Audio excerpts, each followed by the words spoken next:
Lake Erie. It is getting eerie out here. As look at that, we already seen the tow truck bringing and picking up Matt Field, our current Formula Drift points leader.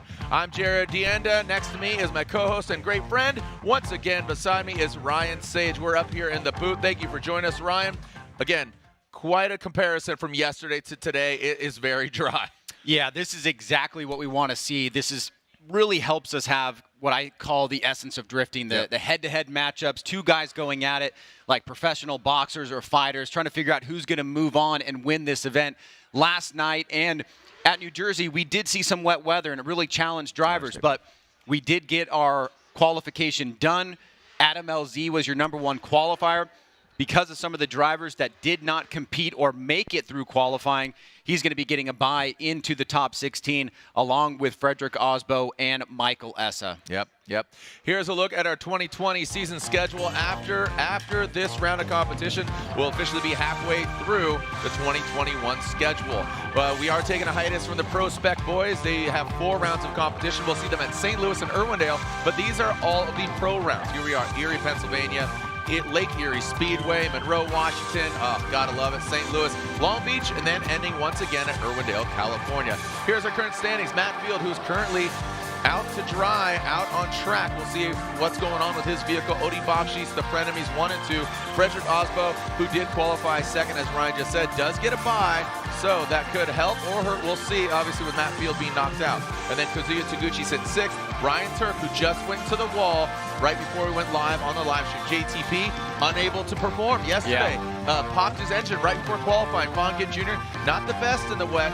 Also, let's take a look at Travis Reeder-Jones, Eve Meyer. He went to a wall. Dylan Hughes, Brandon Sorensen, Ryan. Well, I was just going to say, one of the things that's really interesting about the way this championship is shaping up after 3 rounds is that we have 10 drivers that are within 100 points, and that is a rarity. I think this is going to be one of the closest championship chases that we've seen in recent history, and it's really showing to be it is still anybody's game, even though Matt Field has asserted himself as the current series leader. Winning his first ever round since he's debuted that Corvette. He has won rounds before, but not behind the wheel of this Corvette.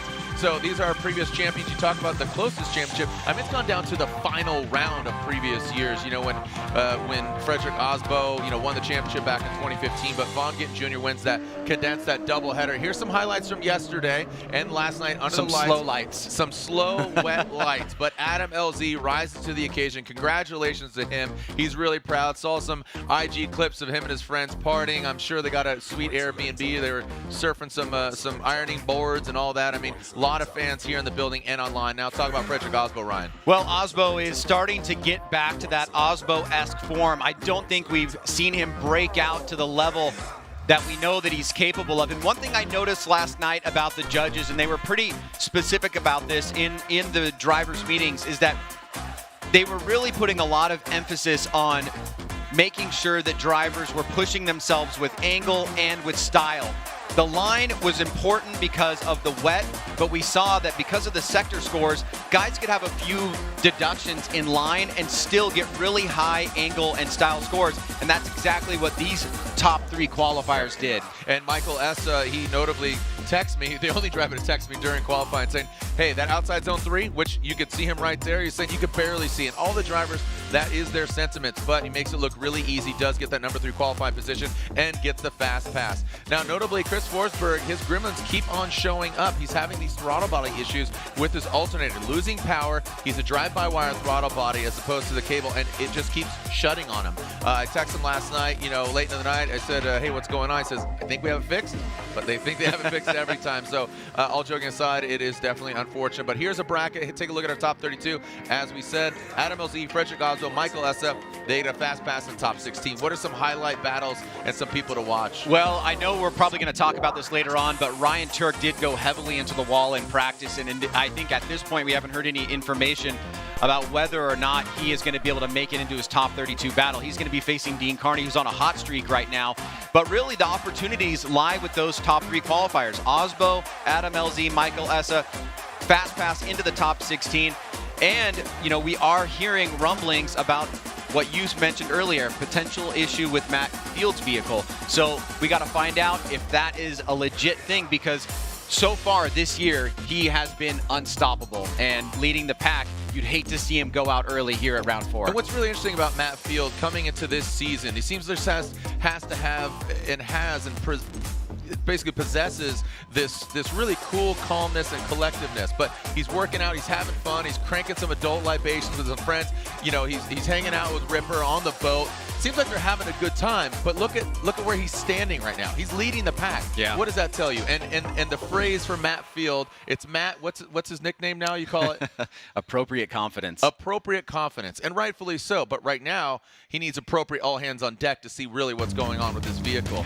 Yeah, absolutely. And we have all the confidence in the world in his team, but that is not a sight that you want to see. And so hopefully he'll be able to make it back to the top 32. Right now, let's see what side of the bracket he's actually sitting on. He's about 4 battles in, the 5th battle down. So he's probably got, 20, 30 minutes to kind of look at this potential remedy to see if he can get back out there. You got to think, Ryan, how does that come into play? A lot of the drivers maybe, having wet setups, they only get 2, maximum 3 runs here during this practice session prior to head-to-head. We're seeing a lot of incidents. We saw one of the Drift Force boys go into the wall. We saw Ryan Turk going to the wall. We see a lot of accidents, and again, Matt Field shutting it down. It's very interesting. Let's take a look back here. This is Ryan Turk earlier. Watch him as he initiates and just absolutely slams into the wall, and he loses his tire as Dai Yoshihara continues on through the course. Here it is. He loses it in that gum-out Toyota Racing Toyota Corolla hatchback. That front right corner, that's obviously a critical component. If there's any team, not to take anything away from other teams, but if there's any team that really is prepared as far as, we always talked about Osbo and the engine swaps they do, during just like in between battles, like they would have engine swaps. So a lot of these teams, they'll have corner boards with the parts. So ideally, they got it ready to go. Maybe no major damage to basically where you're going to put in that shock, where you're going to put in the suspension. That was a pretty hard hit. You can see, looks like not only just the front right, but also that back right. So when we come back, you can see all the turns and burns. This is the making of a great event. Thank you so much to all our fans for tuning in around the globe and showing themselves here. I'm seeing our local drift fans and their local events. They're applauding everybody that shows up here. So I can only imagine. This is the field of dreams. If you build it, we will come. Formula Drift, round 4. We deem this Borderlands here at Lake Erie Speedway, round 4, the Formula Drift Professional Championship. Your body is a machine with 800 horses coursing through its veins. Ignite it.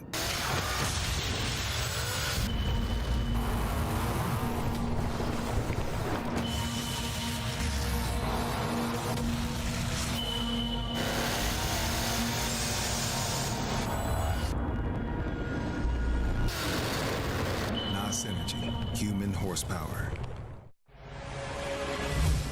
I'm Dylan Hughes, Formula Drift Pro Driver, and today we're going to talk about Royal Purple HPS and what actually goes into it.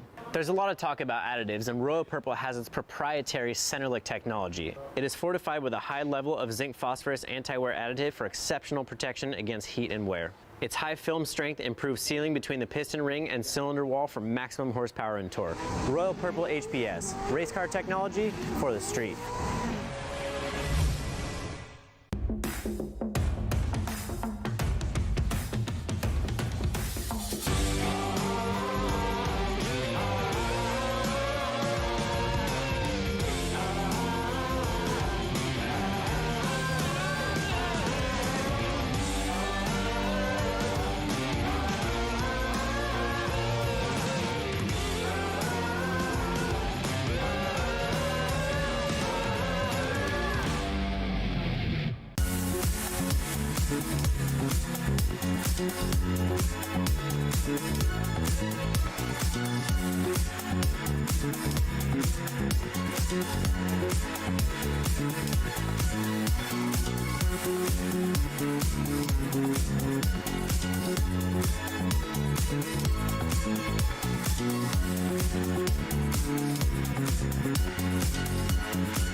The Pedal Commander is the world's most advanced throttle response controller.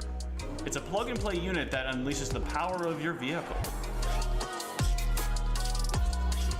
Has 36 total settings, is easy to install,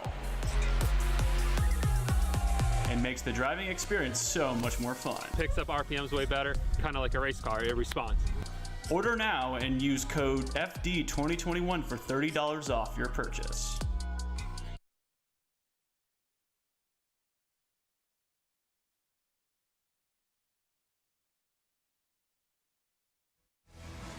Welcome back as we see our eye in the sky. This is our bird's POV, literally. We got an osprey that has a nest high above Lake Erie Speedway that is always watching.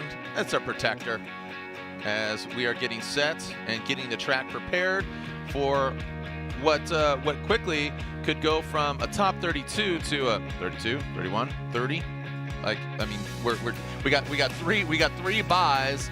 And we have, you know, some cars going out. Let's take a look from a different perspective. If you haven't seen this, Adam LZ's brand new 2021 S15 livery and sticker pack has landed in Torque Drift. This is a great digital way to show you the track. And look at that. I guess you're in the Torque Drift game. You get #1 qualifier. Is that the operation here?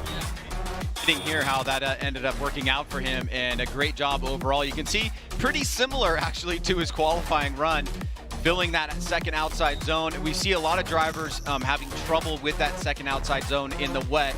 We'll see how that works out here today in the dry. We're going to see a completely different dynamic here today with the dry conditions, and it seems like it's going to hold even through the nighttime. But as we finish up the Torque Drift video preview there, it does give you some insight to how the drivers are approaching this track, both in digital fashion but also live. And as we look at the actual judged track map, this is a really important map that we're going to be talking about through many portions of the event, especially when it comes to the head-to-head matchups that result in some kind of contact or collision in and around those momentum zones. So just remember that. We'll be coming back to it. But today is the tandem format. You're going to be seeing single elimination battles, head-to-head guys going one driver, then the next. Each battle consists of 2 runs, with the higher qualifier leading the first and then chasing the second. And for the judges, pretty easy decision. It's either driver A, driver B, or one more time. They go multiple one more times. Here are lead driver goals. Run the qualifying line. Again, different conditions from yesterday. Regardless, the same outside zones and criteria do apply.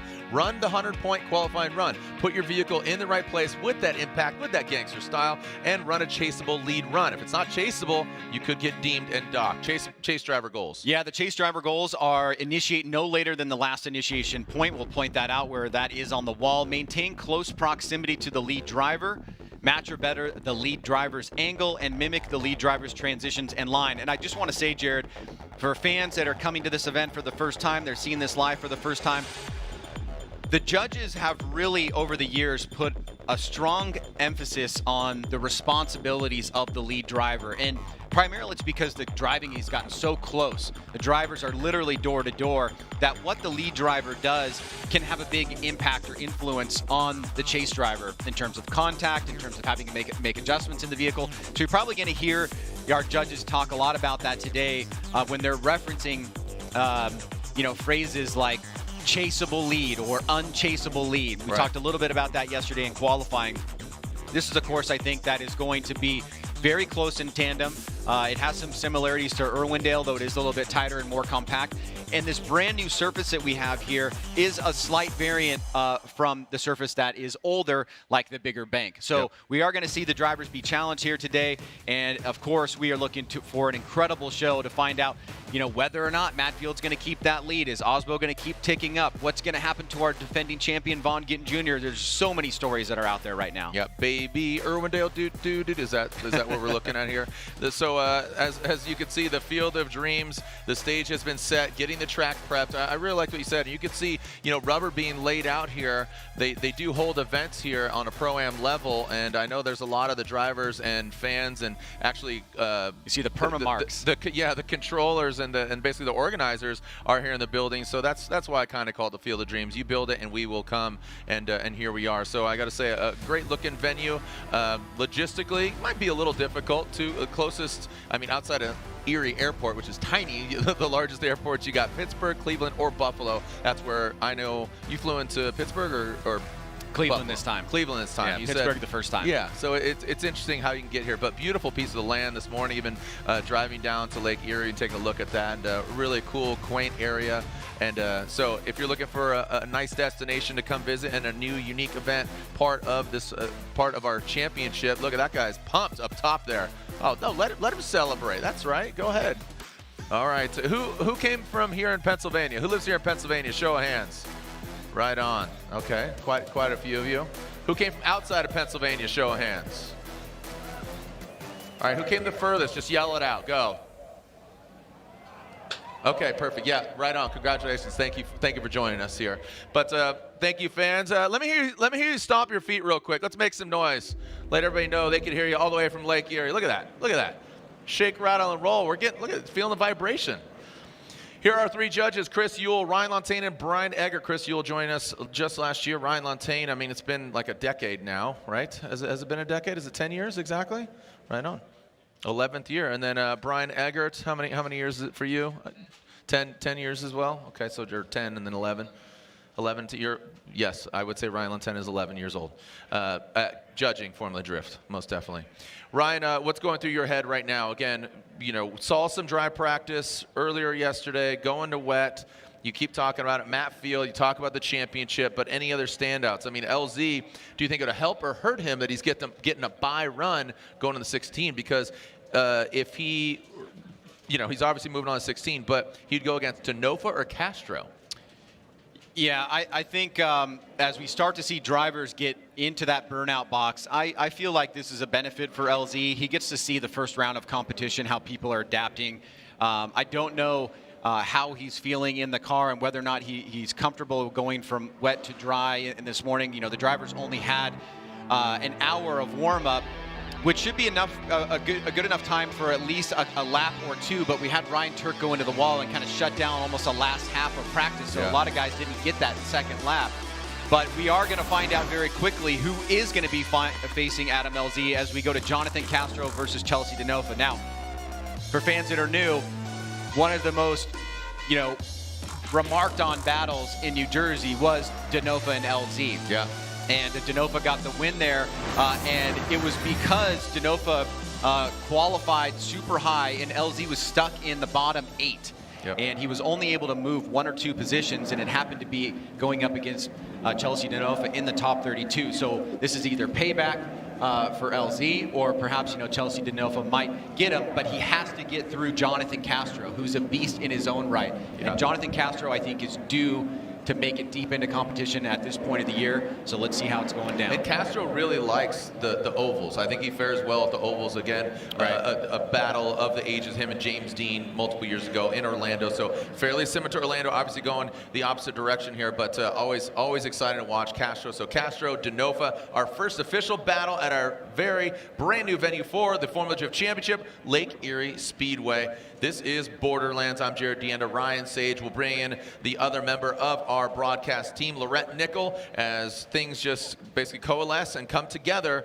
and action ensues here at round 4 of the Formula Drift Pro Championship. This is our NOS Energy Drink Top 32. Hashtag FD Erie. For those watching at home, let us know you're watching. Tag myself or Ryan J. Sage. Here we go. Send it. Our first battle here in Pennsylvania. Jonathan Castro will lead that Jadot Metal Dom. 86, and Chelsea Denofa gets the side of it, but look at that. Castro does not back down. No big deal for Castro.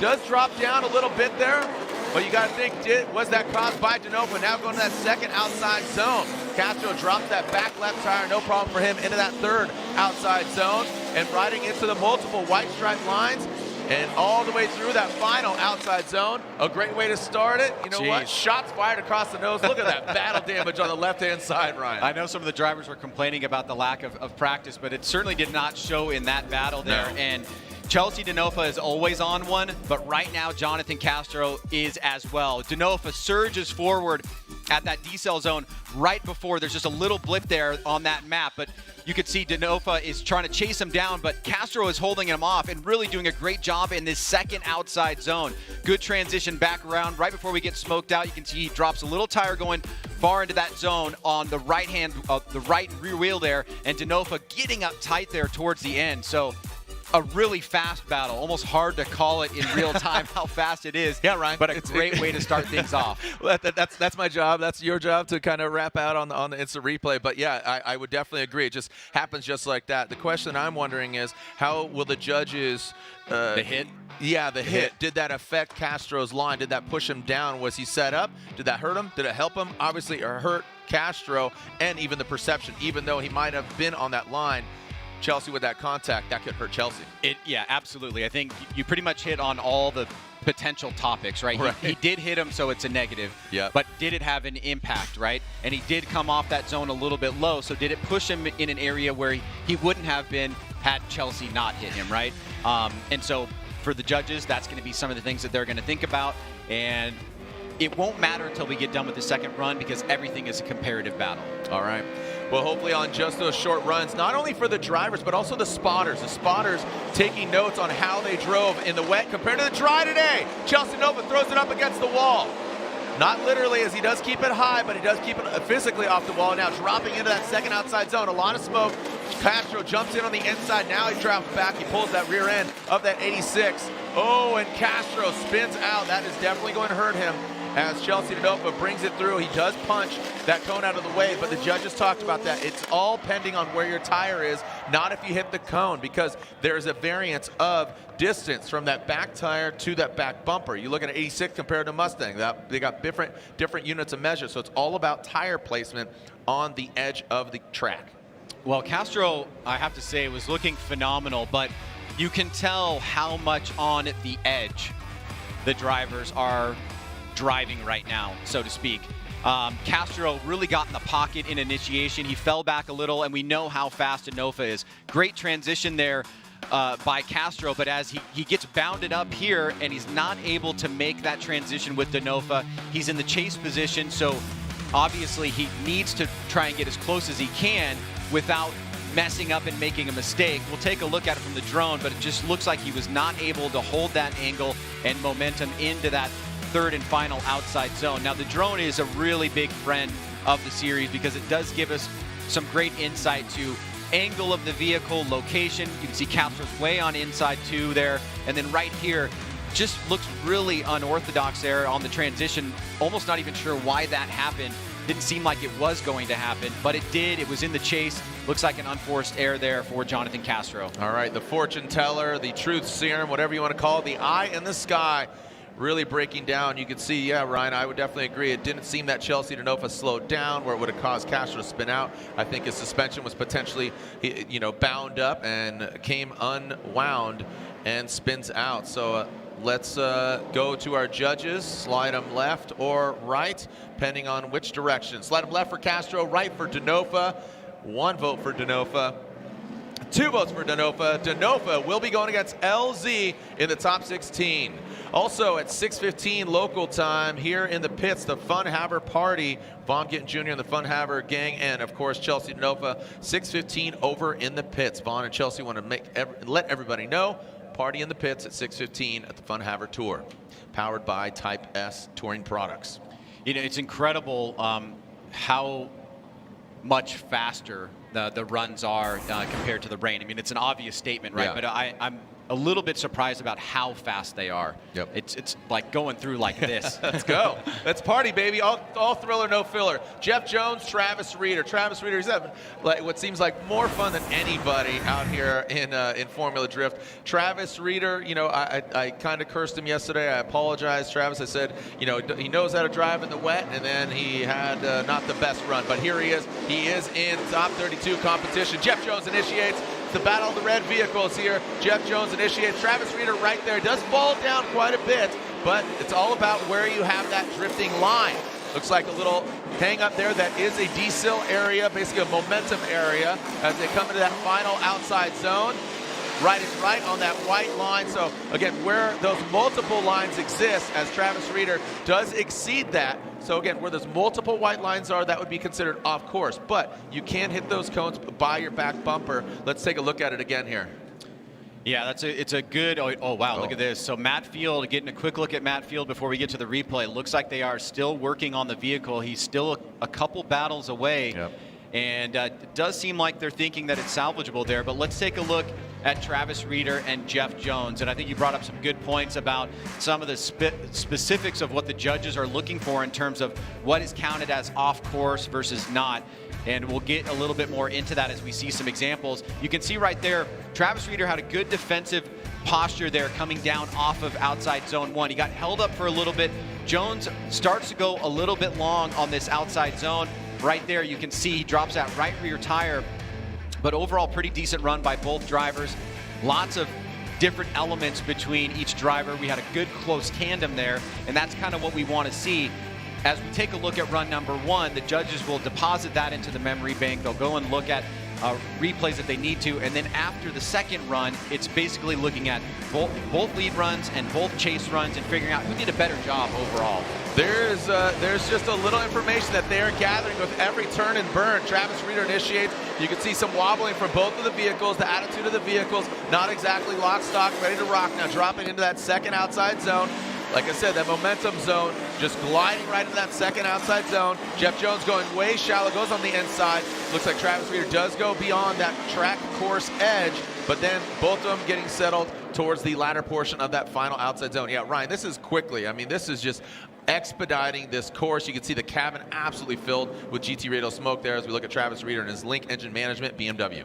Yeah, what's really important to look at when we're looking whether or not a driver has exceeded the edge of the course where there's not a wall is where their tires are. And if they've gone off course with their tires past those painted lines, that's considered off course. If they just hit one of these little course markers with their bumper, that's not a big deal. They're just the judges are looking at those rear wheels. So right there, that's an example of going off course by Travis Reeder.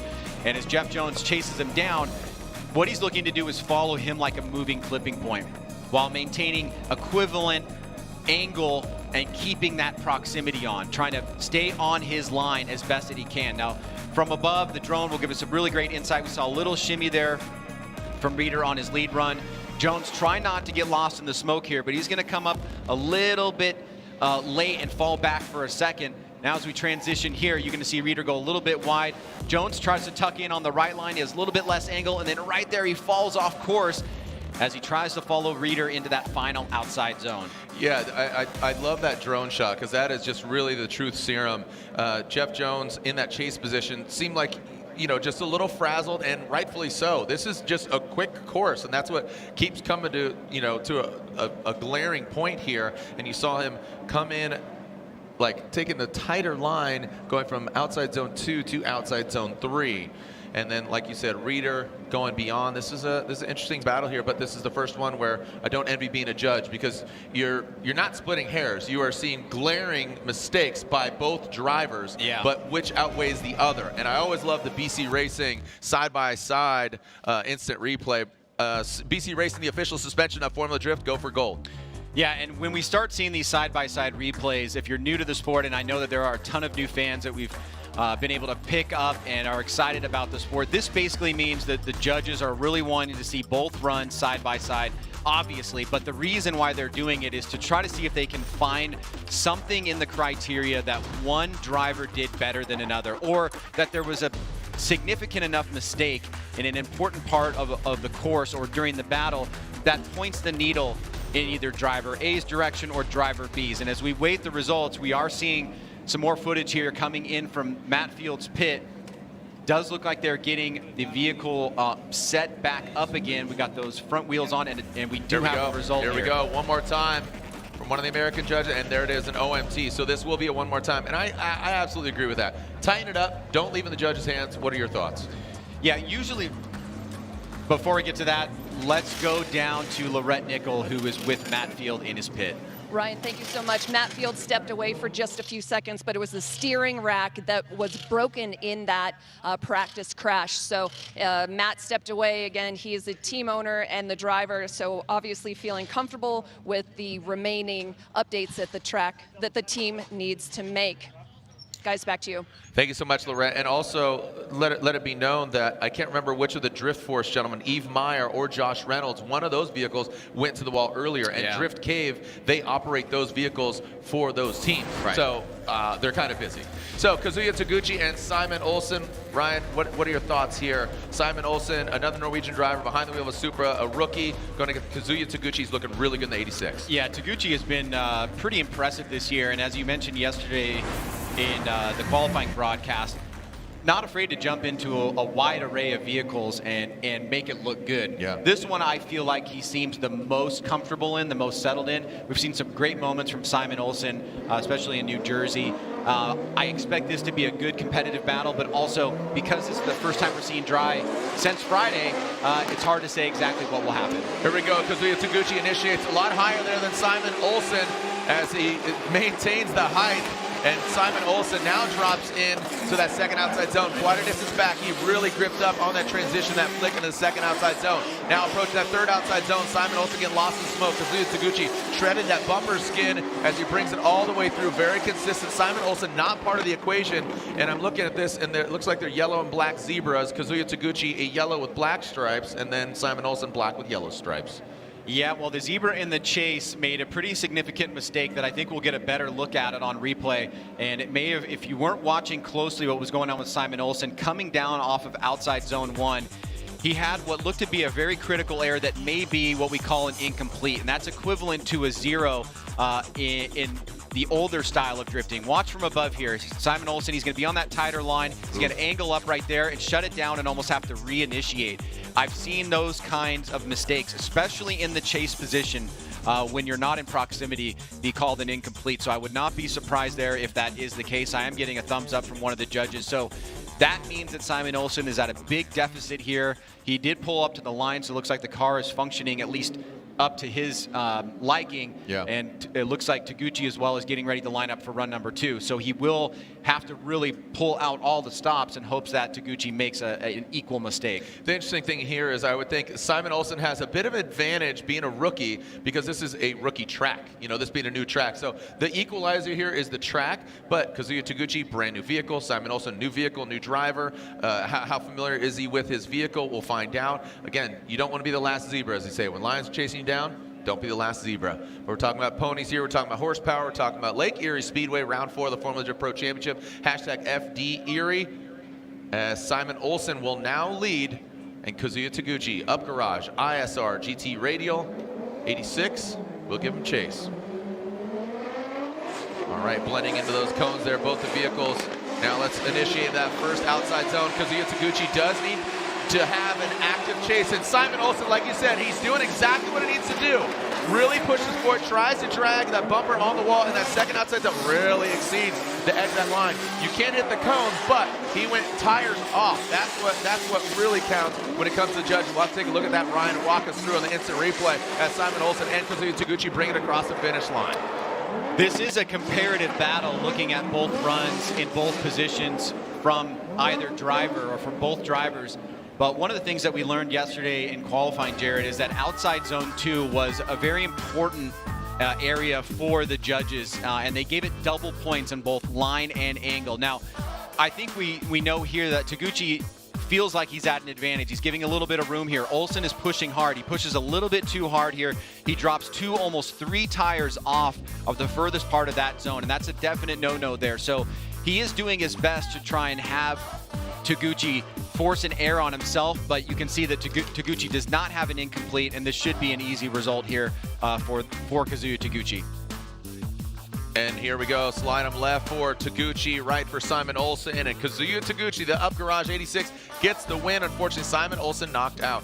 And I'm going to bring up something also, Ryan, I want you to elaborate if you will. Lantaine, on behalf of the judges, talked about, you know, drift line, and basically putting your tires exactly where the lead car goes. So the chase vehicle, it's not so much about, you know, basically proximity, line, both important. Compromise, what do you compromise for? But it was about where the tires are drifting and that line. I thought that was a great point. Absolutely, yep.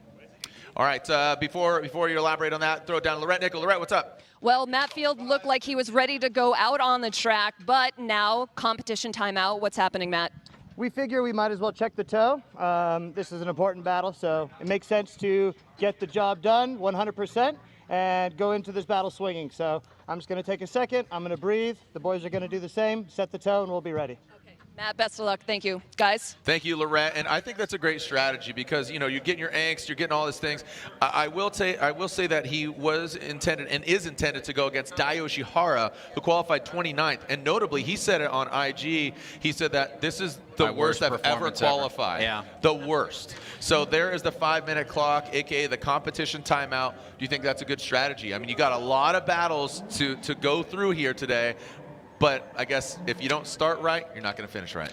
It's hard to say as an outsider who's not, you know, in the team, in the moment, and understanding exactly what they're dealing with. If they feel that they need to fix the toe because they need to give their best performance against a former champion like Daijiro Yoshihara that could potentially knock them out in the top 32, then that's the calculated risk that you have to take. And you know, just to give more information to new fans that are watching, a competition timeout, you only get one the entire weekend. So once this has expired, you do not have this opportunity to take a timeout and fix your vehicle again. And so a lot of times drivers will try to save it until they absolutely need to use it.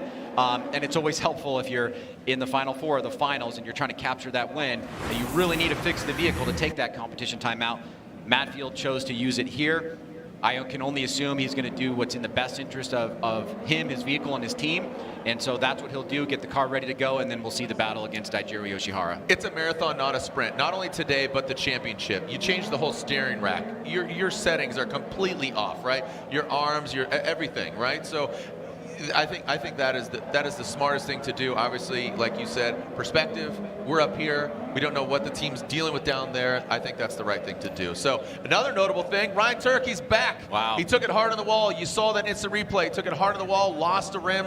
The suspension was attached, and here he is. He's back out. His gum out Toyota race, Toyota Corolla hatchback is pulling to the line. He's going against, as you say, a very hungry, thirsty Oracle Lighting Dodge Viper. Carnage has not seen Carnage here this weekend, you know, is really fixated. He's in attack mode. One of the amazing things about these vehicles, just to kind of pick up on Turk a little bit, like before we start here, is how modular they've made these vehicles. That car looked like it was smashed to bits, right. And to see him back out on the track in, what, 22 minutes? Yeah. Pretty amazing. Yeah, the parts boards definitely come into play. They'll have actually parts set up on a board, right front corner. Speaking of right front corner, here's our first left-hand turn as we go to that first outside zone. Dean Carnage Carney definitely high on that outside zone. Now coming to that second outside zone. Let's see how they attack this. Looks like, again, that momentum zone taking right to that second outside zone. Ryan Turk kind of pedaling back. Look at that snap by Dean Carnage Carney. Oh, that could be interesting right there, Ryan. As far as, let's take a look at this. I want to slow this down before I say anything here, but I like. Don't want to overcommit? Yeah, I don't want to overcommit like somebody might have, but on that first outside zone, walk us through. Yeah, before we get to that, because I think you're right, that is going to be a point of contention for the judges. Turk is playing a little bit of catch-up here. Now watch, he's going to start to fall down the bank a little bit, not follow Dean. He's trying to find his grounding here and figure out how to chase Dean through this really tight section of the course. Now Dean does drop a little bit of a tire there, but it wasn't too far off. But right there he makes a really quick snap, and then he doesn't fill the beginning of outside zone 3. It did seem to have an impact on Turk in the chase position. Now remember what we talked about at the beginning of the show about the lead driver responsibilities. And Turk is in an attacking position. He's expecting Dean to go into that outside zone. Dean puts a big transition on it into that outside zone, but doesn't get anywhere near close. And then how much of an impact did that have on Turk, where you had that gap established and both drivers were separated through the finish line? It's not clear cut if that, I'll bring up the phrase, and you said it on the front end of the show, unchaseable lead run.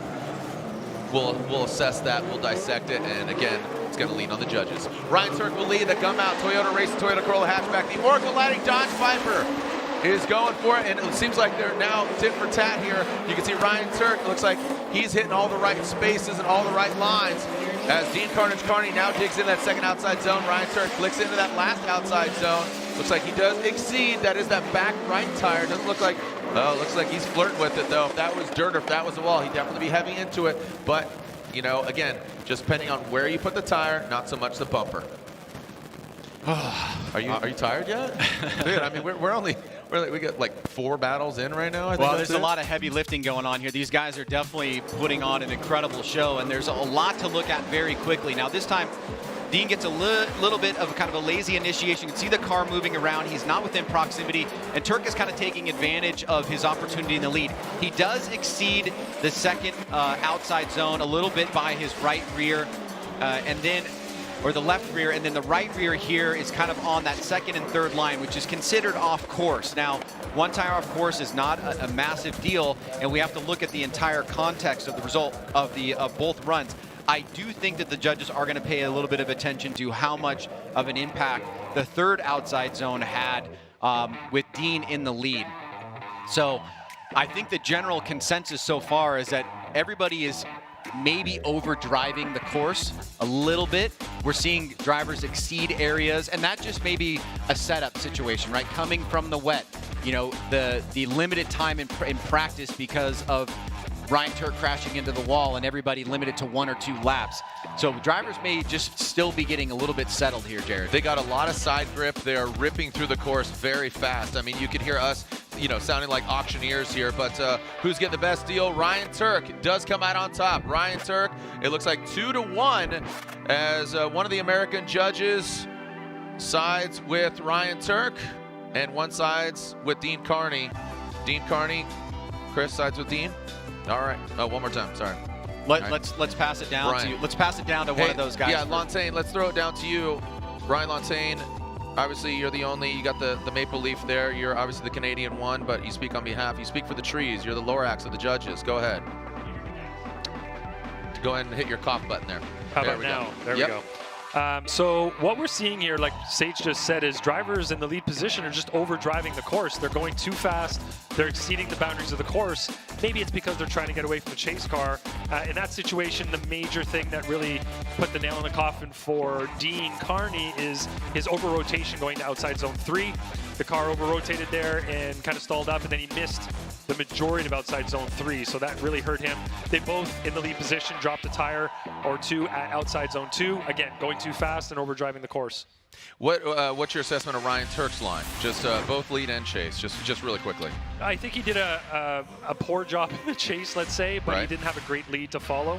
Whereas I think he did a better lead in the better lead run that Dean Carney should have had a better opportunity to chase, and he still had some issues and some distance between him and Ryan Turk. So it seems like that was apparent to. Did you go one more time? No.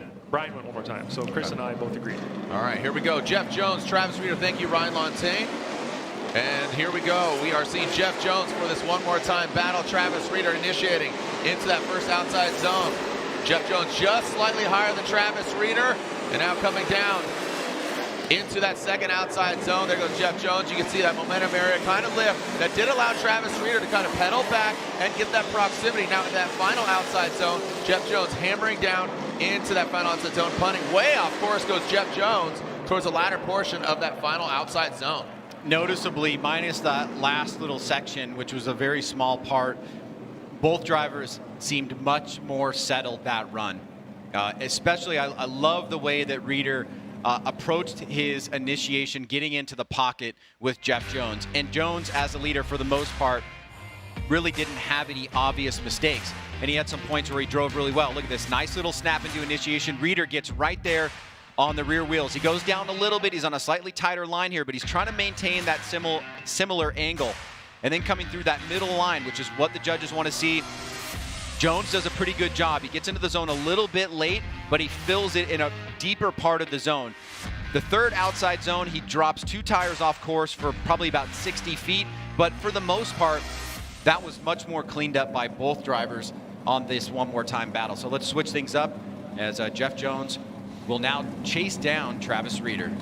All right, let's see how they put it down here. Again, dragging a lot of speed from that outside zone 1 and hanging out in outside zone 2 for quite a while. Let's see how it manifests. Travis Reeder initiating into that first outside zone. Jeff Jones does get close, has to back off quite a bit. Now they're ripping in.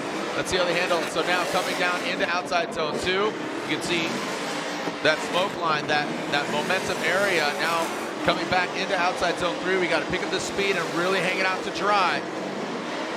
Speaking of dry, absolutely plumes of smoke coming off of Reeder and Jeff Jones' ride. The second half of this one more time battle. Ryan, is the needle going either way for you?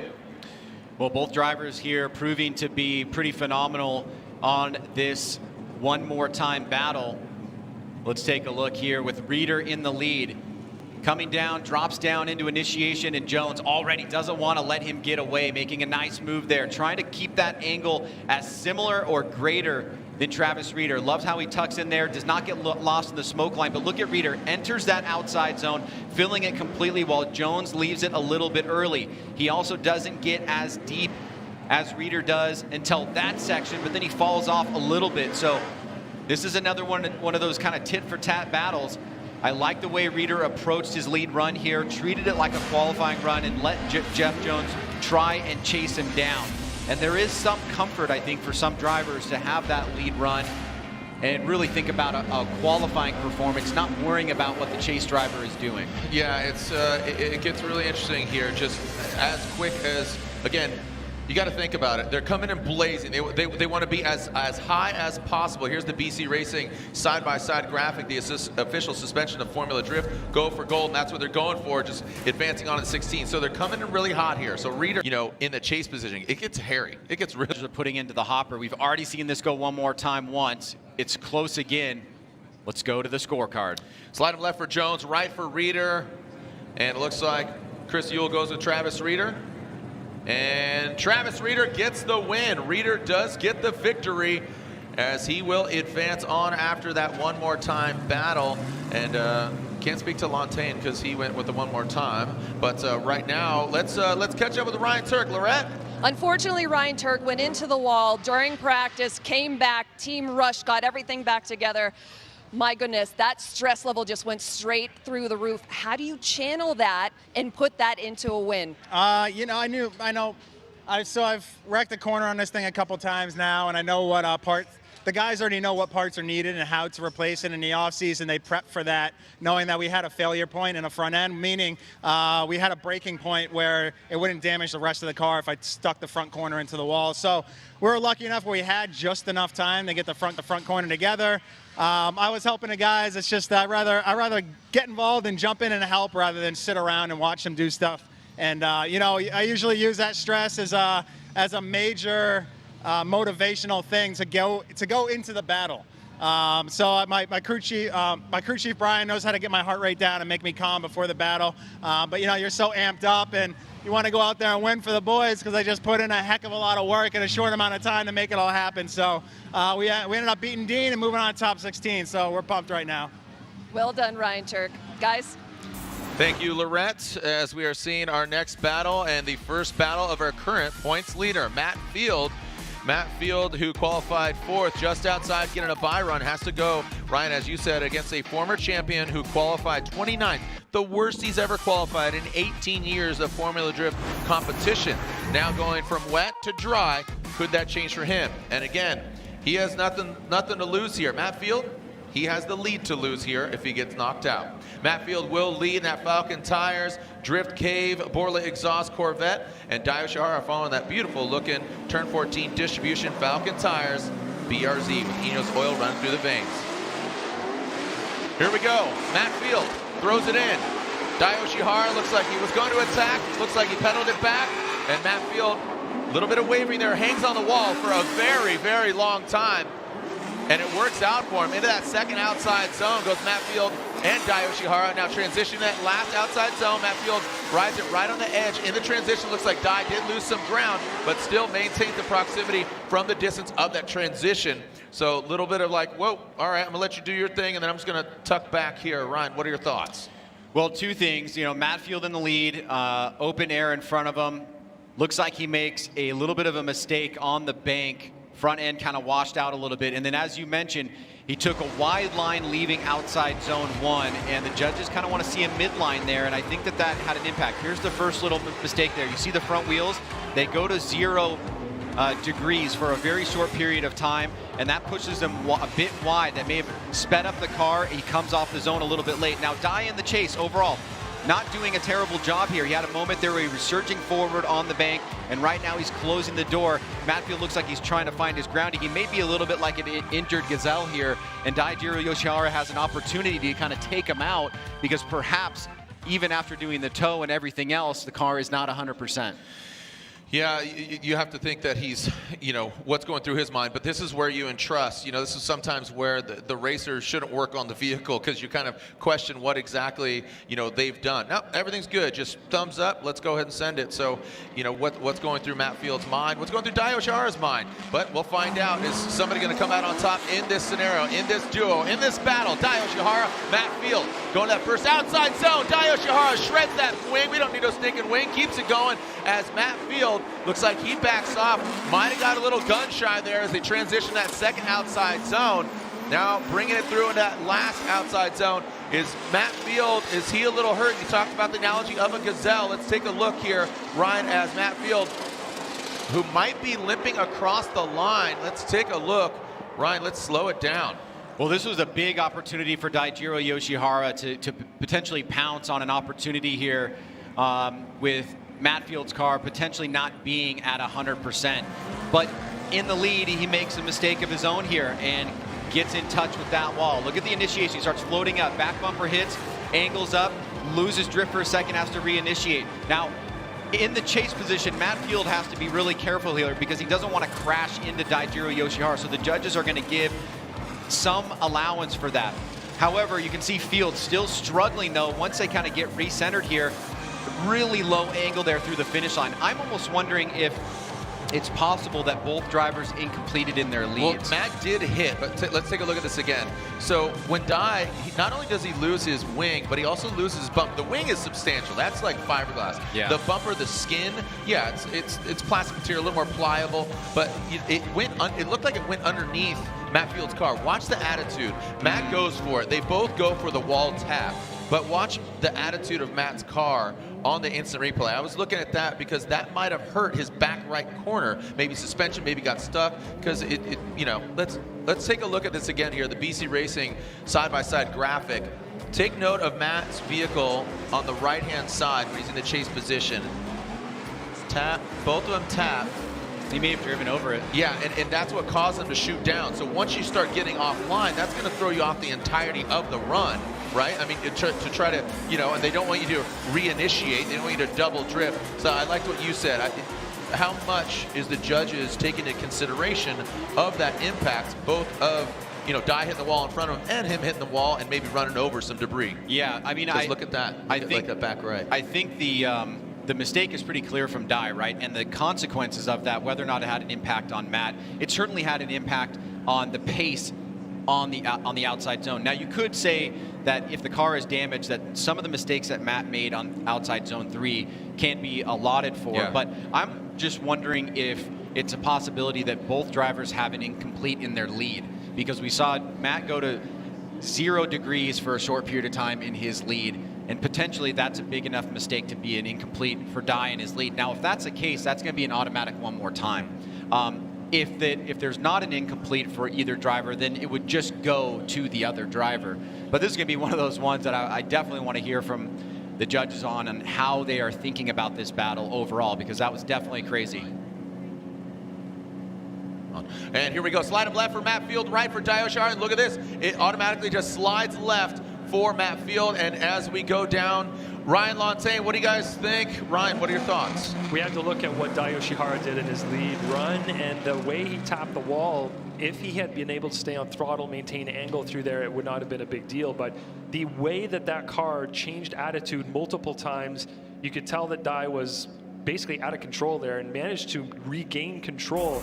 But the effect that has on the chase car at that speed, at that proximity up there on the wall like that, can't be ignored. So that was a major thing that hurt Dai, and the mistakes that Matt made behind him were placed on Dai for making that error. And Ryan, just to clarify, Matt Field's lead was not great, right? It was not great. It was not an incomplete in your mind. That's the reason why you can give the win to Matt in this case. Exactly. He had a small waiver there in the outside zone 1, but nothing like what happened to Dai. Yep.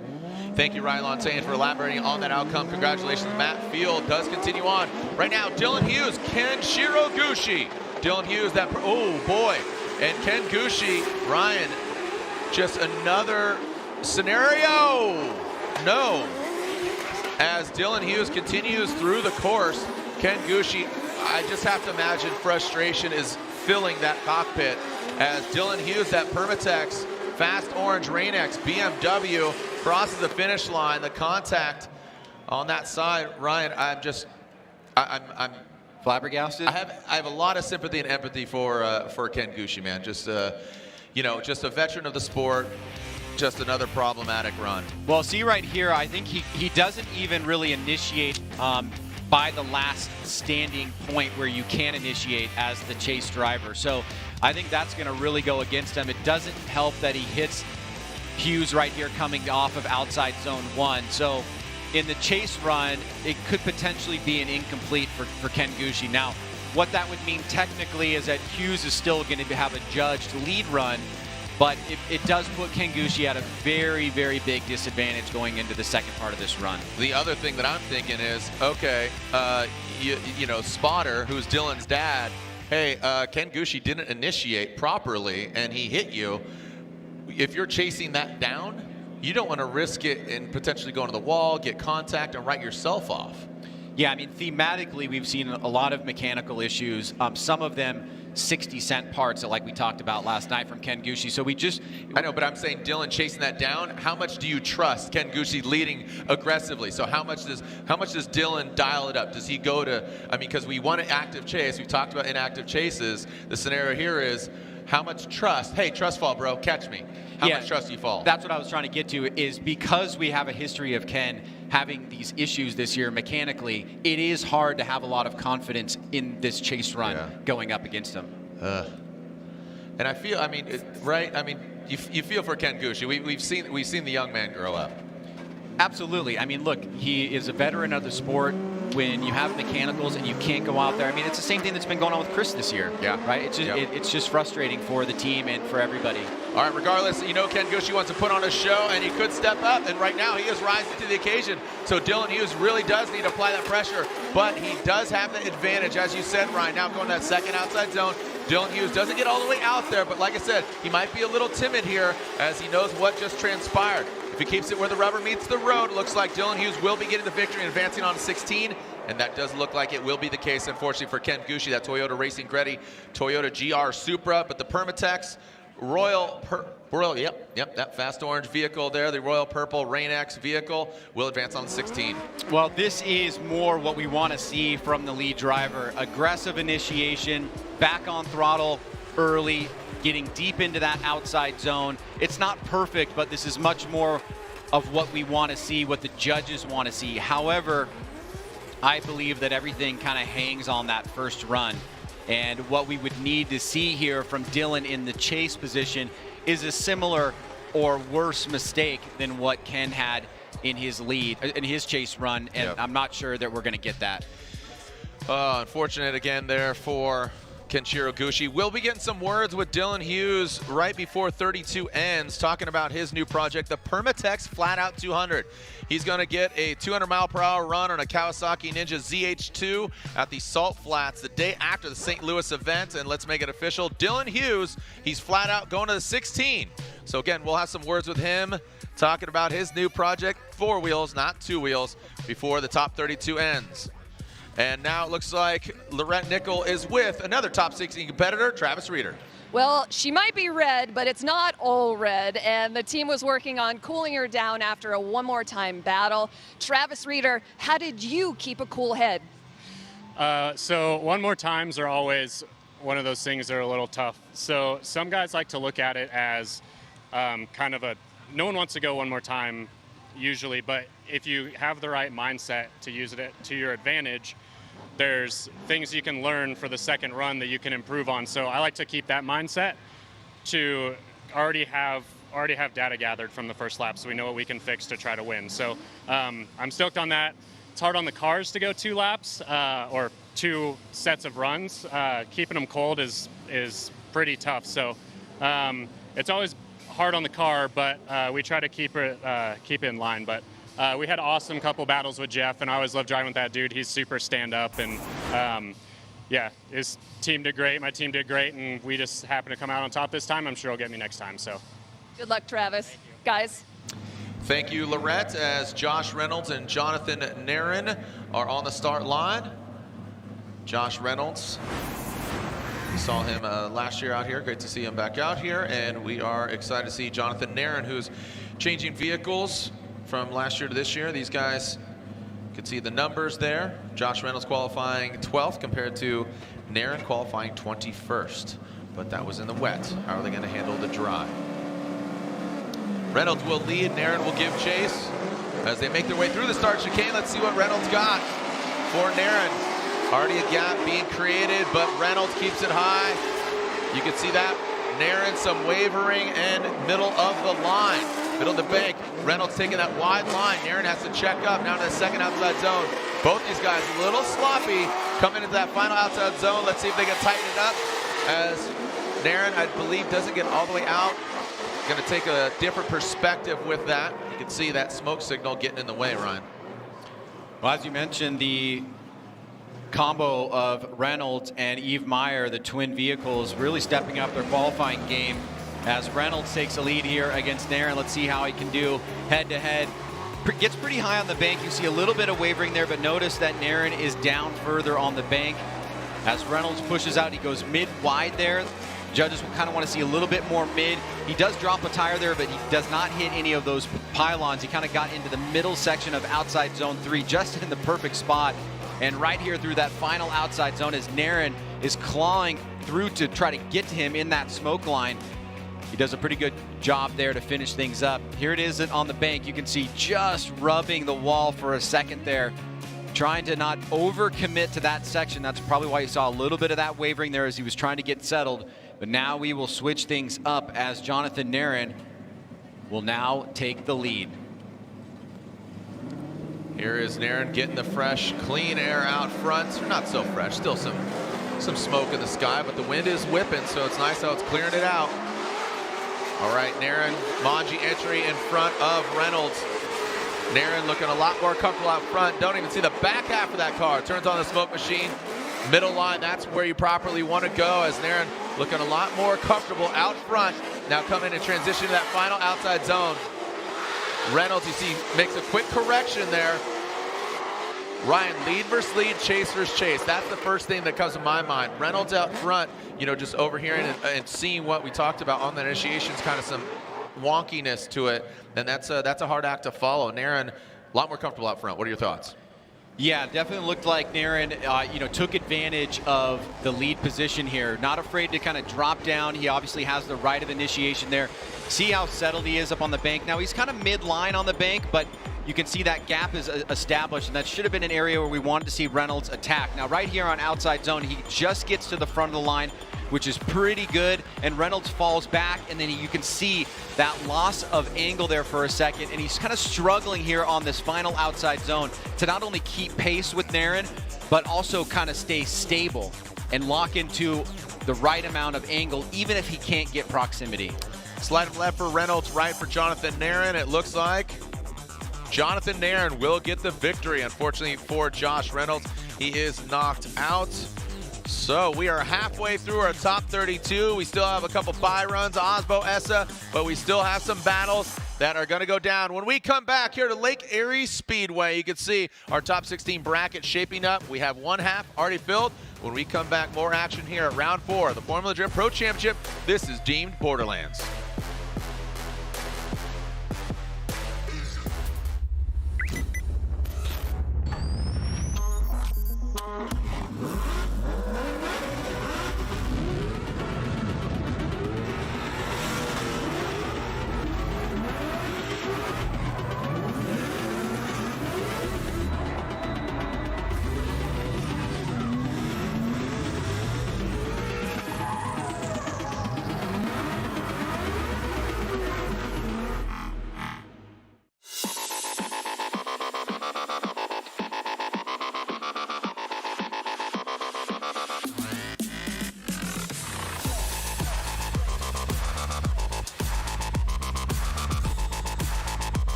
Falcon Azenis RT660 is the enthusiast choice for ultra-high performance. Engineered for predictable handling and stability, the RT660 provides maximum traction both on and off the track.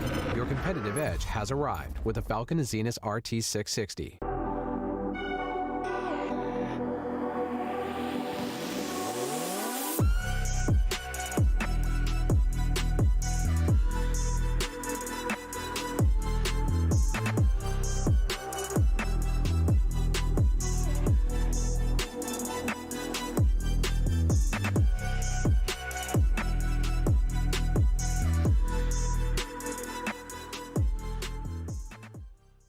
At Holley, we're gearheads too, so we decided to create a one-stop shop for all things automotive, a place we call Motor Life. Motor Life is Holley's new completely free digital magazine that houses the how-to stories, car features, news, and videos that car folks love. To check it out, head on over to motorlife.com and don't forget to subscribe to our Motor Life newsletter so you won't miss any of this great car-centric content.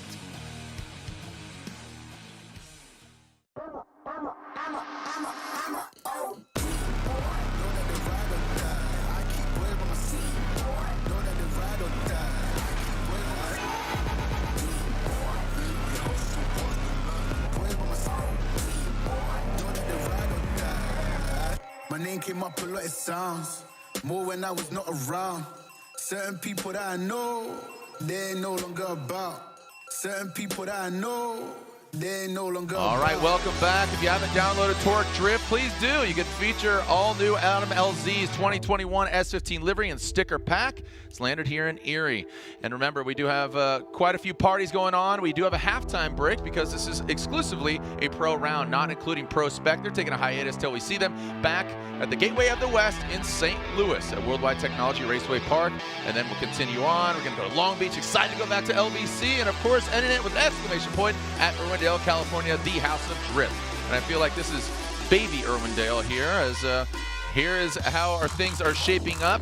Also, on the right-hand side, you will see Michael Essa. He does have a bye run in the top 16, but you can see Frederick Osbo. He has a bye run, and in top 32, we don't run bye runs. We will run those in the top 16 to make sure the car is up and running. But we are excited to be here, a brand new track for us. Myself, Jared Dienda, and Ryan Sage. Ryan, I think everything's fine. Everything's fine. We're doing good. And what thoughts are going through your mind? I mean, as far as this track, what you're seeing. You know, it's. I think, as Ryan Lantain pointed out, the drivers were over-driving a little bit on those first few runs, and things have seemed to calm down a little bit. It is very fast, though. Yeah. And getting through the course very quickly, you really have to pay attention to all the details of what's happening. Luckily, there's not areas on this course where we are having trouble because we're getting smoked out. Yeah. We've got some good angles. We've got some good insight. Some of the mistakes that have been made are ones that are very easy to call out. We've also seen some one more time. So we're seeing some good battles here, and that is probably just going to continue as we get deeper into competition. Fast in outside zone 1, slow it down to 2, speed it back up for 3, and these are quickly just going through the course from start to finish. Lorette, who do you have? Hey, I have Dylan Hughes next to me. So excited. Just won his battle against Ken Gucci. And we were talking about 3 outside zones, no inside clips. What are your thoughts on this track? It's pretty interesting. So the biggest thing that I've been complaining about all weekend is the grip on the bank. So we set our cars up so that we want to be dragging our back bumper on the wall the whole time. That's what we set them up for. The problem with that is that you always have much more grip on the bank and then not quite as much on the lower bank, which would be flat. So it's very big difference to be able to come off a super tight bank to an off camber other way and then a flat left-handed turn again. So it's just very difficult to set your car up. You kind of have to compromise. You either battle the car being super tight on the bank and then it feels loose everywhere else. So slightly frustrating in that sense, but it just kind of is what it is. Everybody's in the same boat, but we're out here having fun anyway. Stoked to get the win. Shout out to Goosh. He did a killer job. Gave me a nice little bump coming off the bank, but kept my foot in it and just keep doing our thing. It's all good. Dylan, best of luck moving forward. Guys? Really good inside there. Yeah.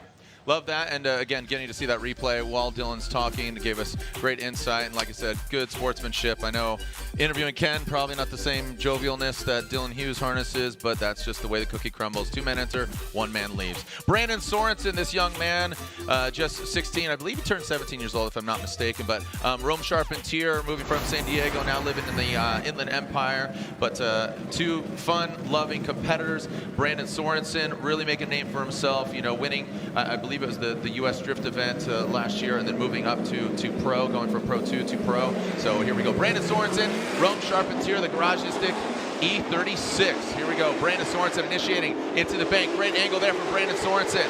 You can see him dabbling with the edge of that outside zone. Look at Rome Charpentier going hard as Brandon shuts her down. So was there an issue?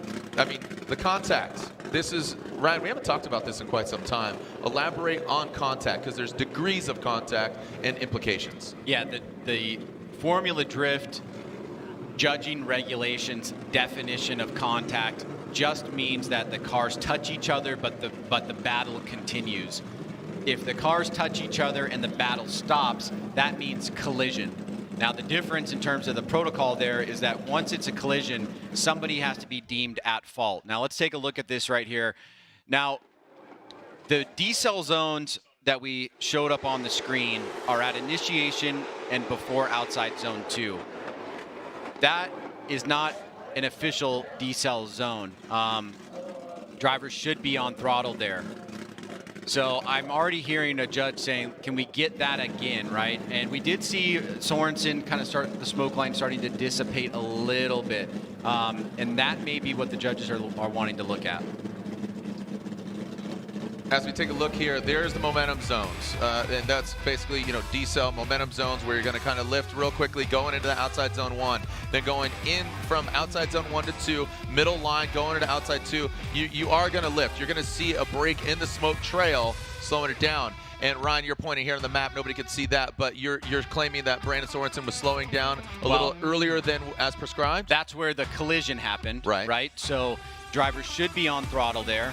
To simplify it, if Rome was on throttle and we're not seeing any kind of punctuation in his smoke line, but we are seeing that from Brandon, then Brandon should not be doing that there, is a simple way to put it, right? If we're just looking at it technically. So I think that's what the judges are wanting to look at. All right, and here is the replay. Let's take a look. And Ryan, as you talked about momentum, speed, watch the smoke trail of Brandon Sorensen. That back left. See, it starts to fade. I need to see the other side there because look at Rome's the thickness of Rome's. Well, I mean, that angle it wasn't completely like blatantly apparent because they're kind of merging the smoke trails. But I'd like to see it again. Here's a good one. Here's a good angle. So watch Rome and watch Brandon. See that? To me, it looks like that there was a decrease in speed based on the smoke line kind of dissipating. But we'll see what happens. They do need to give fault here because that was a collision. Yeah. Okay, so here we go as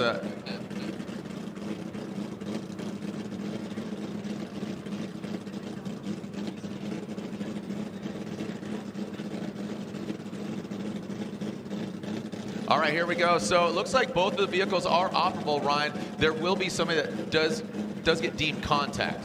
Yeah, so just to explain this a little bit further, the reason why these guys are getting iced on the line here is because we don't know, we haven't heard from their spotters whether or not their cars are operable. We just got word that they are operable, but we also know behind the scenes who's at fault. Right. All right, here we go as Rome Charpentier will now lead. Brandon Sorensen will give chase. Let's see how Rome handles this, and Brandon goes hard. Looks like, oh man, we have an absolute grudge match right now as Rome gets knocked. He drops to a lower line. Brandon Sorensen now coming in on that second outside zone. That 2-on-2 performance BMW now coming, chasing down the Garagistic E36. So old versus new. Rome a little bit of years above the teenager that is Brandon Sorensen. The really interesting thing about this particular circumstance is that because Rome was operable and he didn't ask to fix his vehicle, he didn't get to hear who was at fault, and we know who's at fault. And so he's basically running at 100% here. Had he known some information, he may have changed that dynamic from a strategic standpoint. But let's take a look at the run itself, and then let's go to the first run. You see a little tap there by Sorensen. You can see some wavering there from Rome as he comes down off the bank. Now transitioning into this second outside zone. Rome picks up outside zone 2 about halfway through. Sorensen trying to be aggressive here, close the gap on this final outside zone, but Rome kind of holding him off, but he goes a little bit off course as Sorensen follows him. Now, I believe from what we know behind the scenes, this second run is going to be all for naught for the most part. It's really going to come down to that first run because we have an incomplete. We have a collision. The run was shut down because of the collision. So that's really where I think we didn't see it run in its entirety. As you say, behind the scenes, we know who was at fault. And I guess you could say now, since we're completed 2 runs. Yeah, the judges have put Brandon Sorensen at fault. So that would be an incomplete for the first run, and that means Rome would have to incomplete on the second run. Here we go. So looks like with the outcome of that first run, Brandon Sorensen with a deficit. Rome didn't have the most ideal line, but we're going to throw it down to Ryan Lontaine if we could and elaborate on this. So Rome Charpentier gets the victory. Ryan Lontaine, please do tell. Yeah, we were looking at the decel from Sorensen at the end of outside zone 1. As you just showed the decel map, it's not an area where the driver should be decelling. You could actually see Brandon's left rear wheel kind of slow down there just before the impact. There was a break in the smoke, and it's not an area where that lead driver should be doing that. They should be on throttle and carrying momentum until they transition for outside zone 2. That's where the decel should occur. So the fact that he did that, you can see that Rome had nowhere to go in that instance. He's trying to maintain proximity and be on throttle, and that is the point of a decel area, so that chase car can prepare for where the lead driver is supposed to decel. That's a lead driver error that led to a mistake by the chase car, but the lead car is the one that inherits the result of that due to them being the ones that made the mistake. Thank you so much, Ryan Lontaine. Here it is again with Brandon Sorensen in the lead. You can see that back left.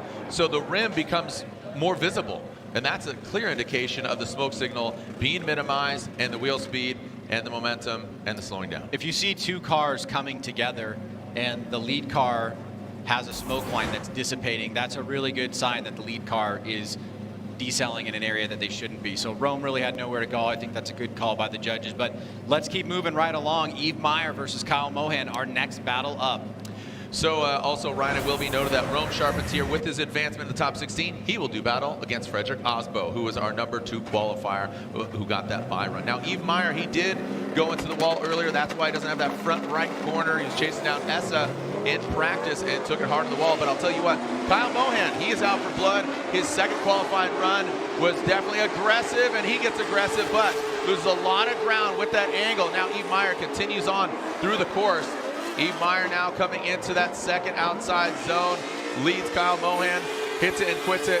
A large correction there from, unfortunately, Kyle Mohan, as Yves Meyer fills that final outside zone, does punt that cone out of the way, but it's all about tire placement and not going off course, Ryan. Well, Mohan's got to find a way to put himself back in the fight here after a really aggressive approach on his initiation, trying to get in the pocket right here, diving forward against Meyer. He falls back to an incredible degree, and you can see Meyer is still high up on the bank. He's not running away in the lead position. Look, he's filling that zone completely. Very few mistakes. And with that mistake by Mohan, he's kind of left playing catch up here, and so he's not that much of a factor in the chase position. That's going to put Meyer in a really favorable position on his chase run, knowing what he needs to do to get the win here. Still have 50% of the battle left to go, but Yves right now overall is in the dominant position. And this has got to be a little bit of sigh of relief. I mean, the battle isn't over, excuse me, but he did go hard on the wall, man. So that's got to be a level of comfort for him. He is chasing down Kyle Mohan here on the second half of this battle. KMR 999, the KMR 99 as the Mazda Tricks. RX-8 initiates, and it looks like Yves Meyer, he goes to attack but has to back off as Kyle Mohan. All the Rotary fans definitely cheering him on to that second outside zone. And then now into that third outside zone. Looks like Kyle putting together a solid run out front. Yves Meyer doesn't know exactly how to handle it. So let's take a look at this again, Ryan. Like you said, just we're going through it so quick. I feel like I'm talking so fast. Give me the 10, 20, 25. Give me the rotary. Give me the gentleman from Switzerland. Let's walk us through it again. Yeah, I think Yves Meyer here was flirting with a one more time for the entirety of the first bank, and he didn't really need to strategically. He kind of dives in, and then look at how far down the bank he is, and with lacking of angle, no real smoke line, he's just trying to like get back in the fight here, and that put him in a similar position to how Kyle was on that section of the course as well. Now, on the third and final outside zone, he finally gets right back where he needs to be. He's keeping the pressure on Kyle. Kyle in his lead kind of goes off course there. So that may be enough to still tilt it in the favor of Meyer, but I think, Meyer in his approach here could have played it much more conservatively, not been super aggressive on initiation, kind of closed the door halfway through the bank, and it would have been a much more convincing win. Now, in this case, the judges are going to the side-by-side, which basically means I need another look. I want to see how these guys perform side-by-side in our BC Racing coilover side-by-side view to figure out whether or not there is somebody that has a clear win here. Yeah, you can see Yves Meyer on the left leading quite a bit of distance from Yves and Kyle Mohan. You can see him taking that shallower line and then finally barely just dipping that back right toe into that outside zone. Neither run was ideal, less than ideal, but I mean, is the needle going either way for you as advantage or a victory at this point? I think there could be at least a very, very minor argument for one driver. Just in a certain area of the course comparatively, he did better pretty clearly, but both chase runs suffered from equal mistakes in a good chunk of the overall course. So, all right, let's see if your hunch is right, Ryan. Slide him left for Yves Meyer, right for Kyle Mohan, and there goes Chris Ewell, Ryan Lontaine, and Brian Egger. It's unanimous. Yves Meyer gets the win. Ryan Lontaine, if we could elaborate on this. Ryan, was that who you chose? Talk to you, Ryan Sage? Yes, it was. Okay, Ryan That's Lontaine, who I thought. Sir. Yeah, you guys were pretty accurate with everything. I think you hit the nail on the head. It just came down to how well Yves did in outside zone 3. He had a much better lead looking at key points of the track. Like outside zone 2, he got deeper into the zone. Kyle in his lead wasn't as deep as he should have been. And then Kyle in his lead went, it looked like 2 wheels off near the finish line at the end of outside zone 3. So Meyer just had a cleaner overall lead. And although his outside zone 1 wasn't great in the chase, he did clean it up by outside zone 2 and 3 in the chase position. So Yves Meyer got the win. All right, here we go. Alec Robbins, Dan Burkett. You see the numbers here, 800 to 1,000 horsepower, Washington versus Minnesota. And just a few more battles left, including this one. Looks like 4 more battles. And if you had a 5th, that would be Essa, but he'd get that bye run. You won't be seeing him run till a 16. All right, Alec Robbins will lead that Facetto 350Z. And, of course, Rad Dan going for it. Ryan, you were really enamored by his run yesterday. Looks like he goes for it, but has to back down this. Whoa, weird angle there from Alec Robbins. And that really threw him off, but allowed Dan Burkett to definitely gain some ground there. Ryan, that was very difficult for Dan Burkett to adjust and adapt to that flick and that transition. Let's take another look at this battle. Robbins, in my estimation, starts off actually really strong here. I mean, look at that snap right into mid-high line on the bank. Dan goes down the bank and really gives some room here to Robbins, but Robbins starts off with a bit too much angle on that transition, too quick of a transition and too early, and it looks like he is not able to fill outside zone 2. That gives Dan an opportunity to kind of attack here, and look, he starts keeping the pressure on and coming back in this battle where he didn't really have that great of a chase run on the big bank. Yeah, it was weird because Alec put more angle into the car at the end of that outside zone. And unfortunately, he didn't have enough momentum with that quick of a transition to get into outside zone 2, which kind of left the door open for Dan to say, all right, cool, you're closer to me now, let me follow you. Thanks for the mistake. That is a massive mistake there. So he's really going to need to twist the screws here on Dan Burkett. And it looks like we have a strike here, a false start here from Dan Burkett in that lead position. Remember, the chase vehicle can leave before all the lights extinguish. That is a starting light. Matt Sopa, our starter, on the line, will hit it. And again, they'll illuminate, and when they extinguish, that is when they are good to go. All right, Rad Dan Burkett, Rad Industries, Gear Wrench, GT Radio, Toyota Supra will be chased down by the Facetto Koenig Wheels Nissan 350Z from Minnesota. Dan Burkett initiates and see if he can harness some of that energy he had last night in the wet. Dan Burkett initiates. He does drop down. He works it back up. Alec Robbins quite a bit of distance back there. Now a nasty transition by Dan Burkett coming to that second outside zone, really filling it. Alec Robbins taking that shallow line once again. In the chase, that is very, very apparent that he just does not have that dial. Dan Burkett, he is really off track there, but I think, Ryan, I have to assume that, I know, again, talking about it yesterday, go ahead, elaborate about the run, and I want to talk about that third outside zone. I know the judges just, don't really like having to deal with a plethora of mistakes and trying to figure out which driver made the least amount of mistakes. It's always nice when it's a really tight, concise battle, but you can see Robbins, for some reason, is struggling here in the chase. Same kind of situation here. Comes way on the inside in his chase run. And even though Dan went a little bit wide here, Robbins is not really much of a factor in the chase at all. And right here, it looks like he may have almost spun before the final section of outside zone 3. And check it out, results in quickly. So slide him left for Robbins, right for Dan Burkett, and the Rad one. Rad Dan Burkett gets the win and moves on as Rad Industries Gear Wrench Toyota Supra. And before we move on to our next battle, remember, Michael Essa gets a bye, so let's go down to Lorette Nickel. Hello, I'm right in between Brandon Sorensen, who came over to congratulate Rome on his win. Rome, this is your second year in FD. Yes. This is your first time ever advancing out of the top 32. It is the first time out of top this 32. moment must be so momentous for you. It is momentous. It's amazing going out of, finally getting into top 16. It's insane. We're super pumped. The team's ready to rock and roll, super excited.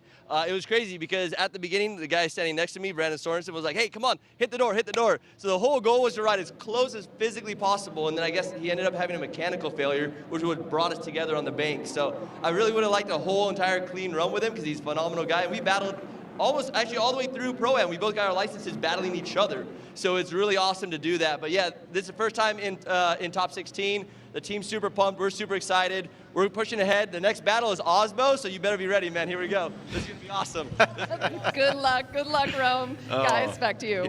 He is so likable. Yeah, I mean, is he? I'm joking. Yeah, of course he is. I'm falling out. I'm kidding. No, not at all. Not at all. No, Rome.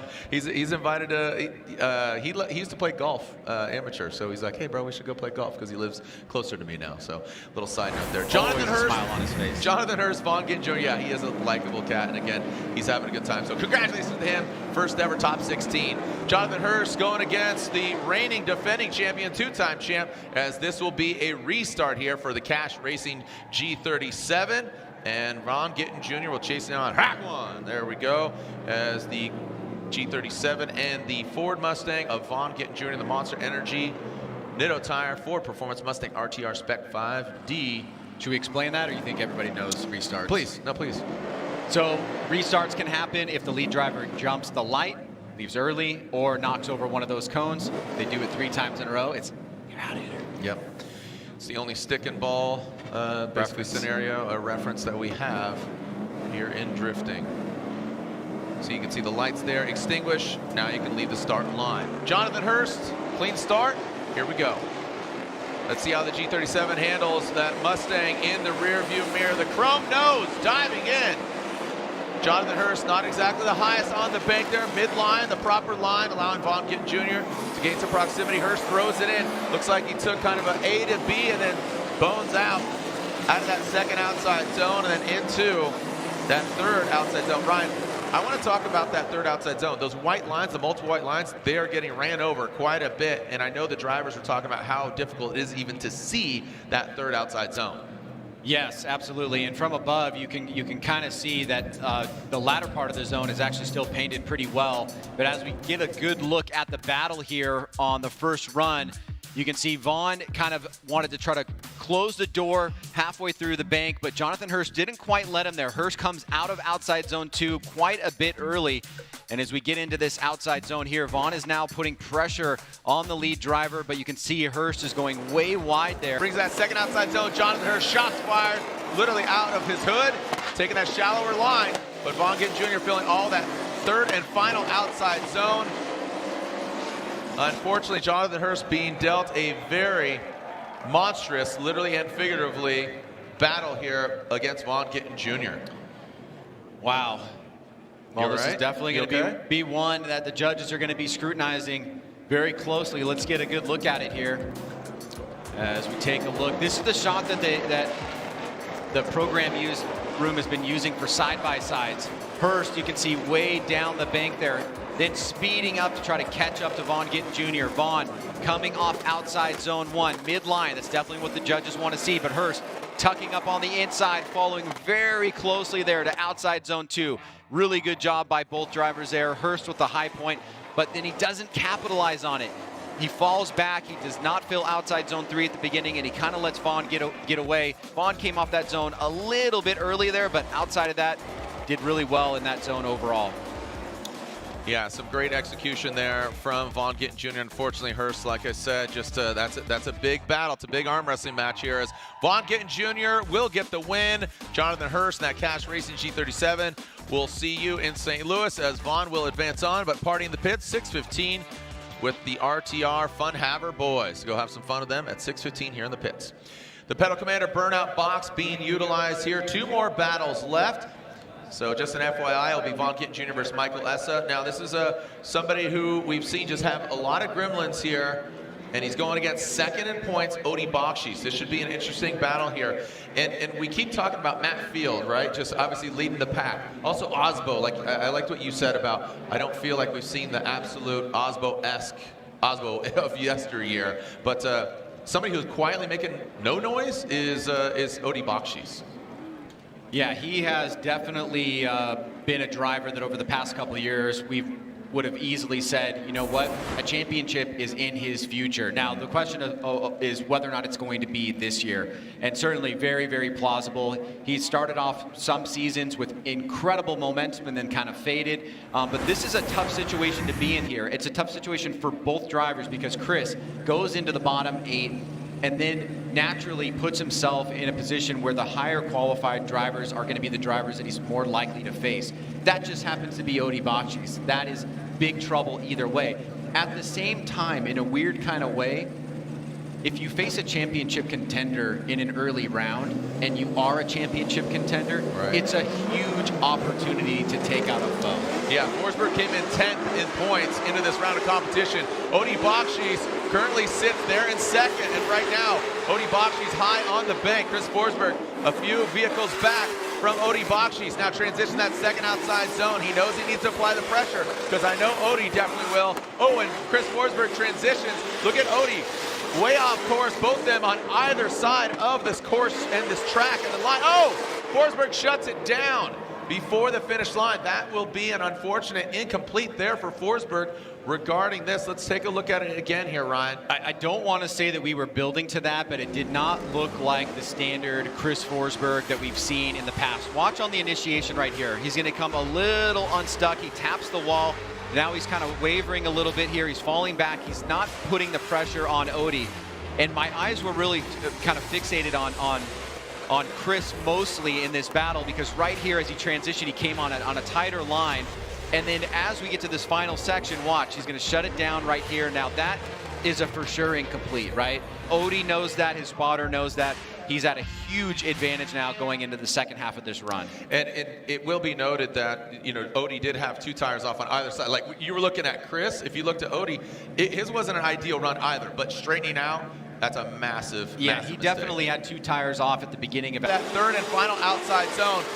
Ryan, that's a great lead run from Forsberg, unfortunately, with that mistake, and Odie running a decent, you know, chase run. I think a safe, measured chase run.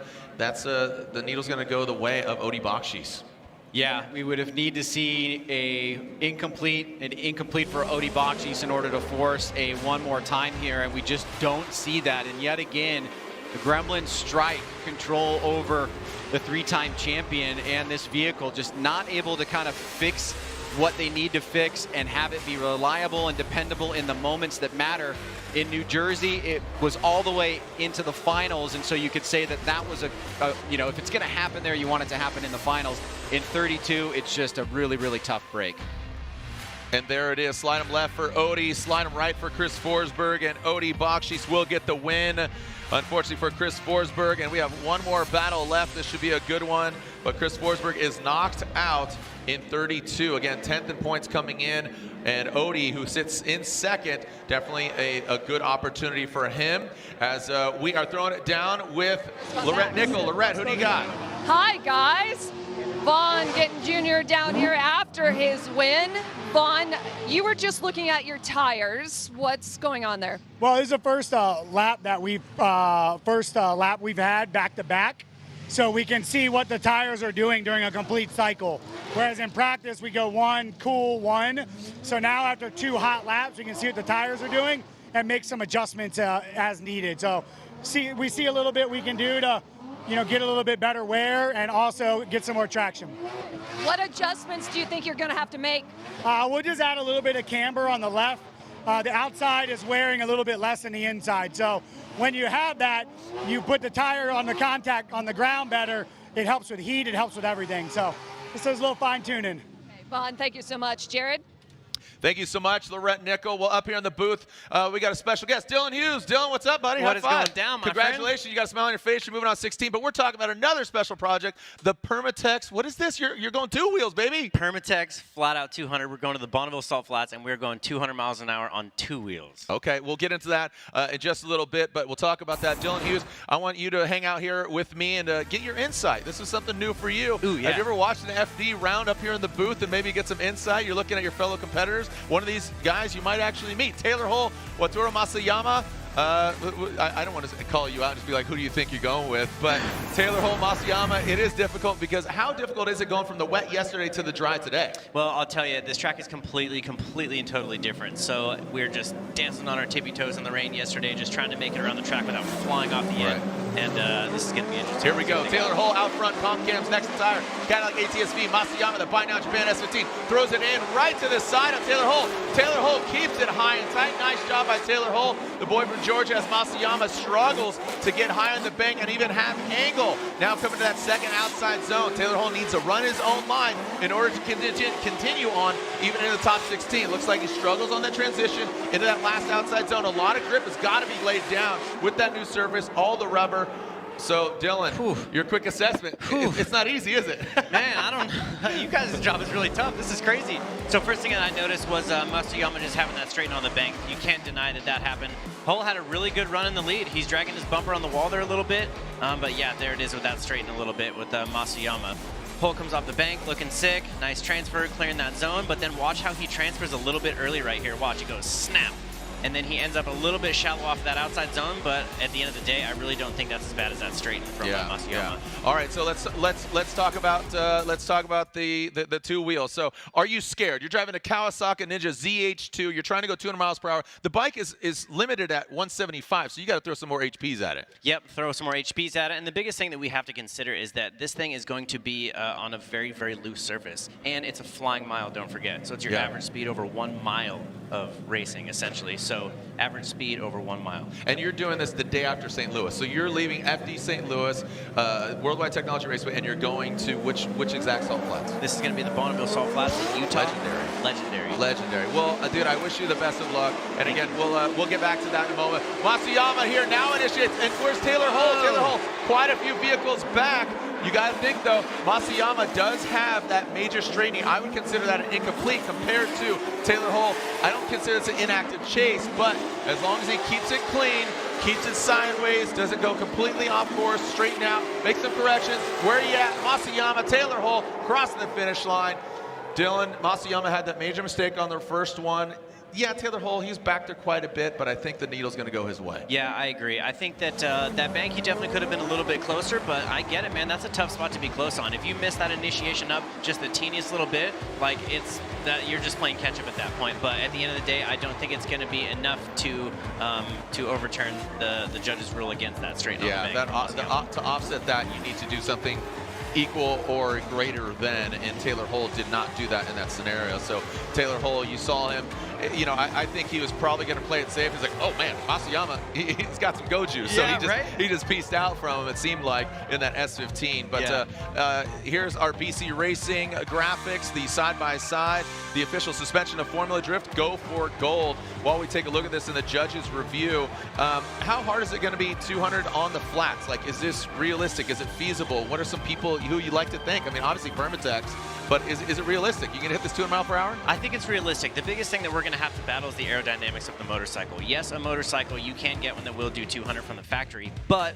you have to remember that this is going to be an extremely, extremely loose surface. Picture it like sand. Yeah. All right, here it is. Taylor Hull gets the victory. Hull will advance on. He'll be going against Odi Bakshis. And Dylan, as we talk about the Permatex 200, the Permatex Flat Out 200, you see Taylor Hull celebrating, black, white, and shred all over. Masayama, unfortunately, has to park it for the evening this evening. And here is the bracket. Dylan, what do you think? You're going against Jonathan Nairn. Yep. He's looking like he's hitting his stride. But with LZ against Denofa, Reader, your boy, going against Kazuya Taguchi. Matt Field is having some trouble. Ryan Turk, both those guys, you know, coming in unhealthy. Frederick Osbo against Rome. Rome saying, hey, bro, I'm coming for you. Eve Meyer versus Dan Burkett should be interesting. Essa, 2 champions. Essa going against Vaughn Gittin Jr. Odi Bakshis versus Taylor Hull. Nice. What are you thinking going against Nairn here in 16? And what do you make of the entirety of the course? I feel like I'm talking so fast and the track is so quick and it's just insane. I don't even have to see yes to all that. Track is good, man. It's definitely something to adjust to. Like I said, getting the majority of our practice in the rain yesterday definitely throws a wrench in the works. And then we had a real quick 1-hour practice right before this. So we really don't have that many dry laps in here. And we're all trying to figure out how to make our cars work with that super steep bank, like I was telling the rep, and then with that dead flat on the inside to finish it out. So like personally, I'm fighting my car. I'm fighting the grip on the bank. Like it feels like it's too tight. So I'm thinking, okay, loosen this thing up. And then as soon as I transfer to the infield, it's slightly off camber, and then the rest of the track, I'm just like begging for more grip. So it's definitely a compromise for sure. So it's like, do you set your car up to drag the wall, or do you set it up so it's fast on the infield? And it's just finding that compromise, which is tough. Compromise is the theme of this course. Where can more people find out about the Permatex Flat Out 200? Permatex Flat Out 200. It's going to be episodes going up on Permatex YouTube channel, my personal YouTube channel. We're going to be posting about it on Instagram as we go. We already got the bike. We already got a full kit for it. We already got the body kit, just got done, and we're going to be releasing the next episode very soon about, we got some really rad people helping us out fitting this body kit on this thing, because this is something I'm not familiar with at all. Yeah, and this has always been a dream of yours and your dad. What do you got, some gear? We giving out some stuff? I got a shirt for you. We got some shirts made, and I wanted you to have one because I think it looks pretty sick. That does look sick. It looks just like you. It looks just like you. Yeah, here, exactly. Can we get a shot of this here real quick? And we're going to be down in the pits for those fans here. And are we going to be giving these out, or we got some stuff for the fans down in the pits? We got a couple things down in the pits. If you guys want to go down there, go check out the Royal Purple booth. They got a bunch of stuff over there. I got some hero cards at the pit, and just make sure you go by that Royal Purple booth and see what they got over there. JP's hanging out, so shout out to JP from Purple. We'll be over there too. I'm going to ask them, do some Q&As down there in the pits. But thank you guys and gals so much. Dylan, thank you. Congratulations. Yes, see you in top 16. And we'll see you in the top 16. When we come back, let's take a look at that schedule as we are back here at our live stream at 7:30. 7:30, our opening ceremonies for top 16 live from Lake Erie Speedway. Look at that. The Field of Dreams, the shredding of dreams out here. Round 4 of the Formula Drift Pro Championship. We deem this Borderlands. I'm Jared Deenda on behalf of Ryan Sage, Laurent Nickel, and of course now Dylan Hughes looks like he's going to be hiring. I'm actually going to go drive for him in top 16. All joking aside, we'll see you back here at top 16, 7:30 local time, round 4 of the Formula Drift Pro Championship when we return.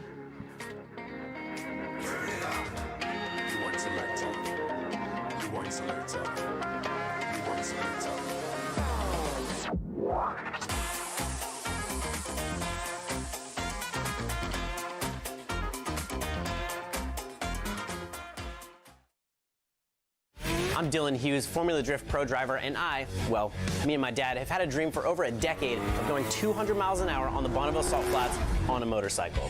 Follow along, this is Permatex Flat Out 200.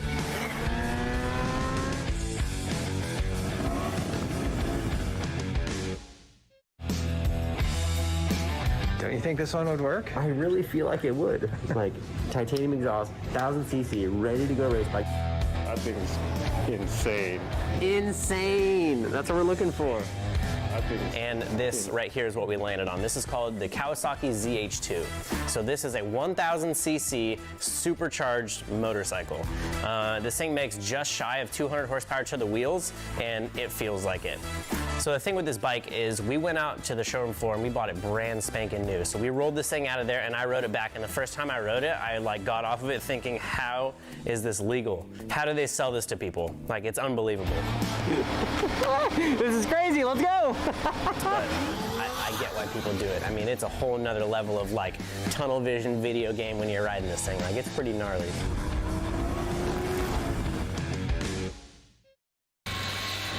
Your body is a machine with 800 horses coursing through its veins. Ignite it.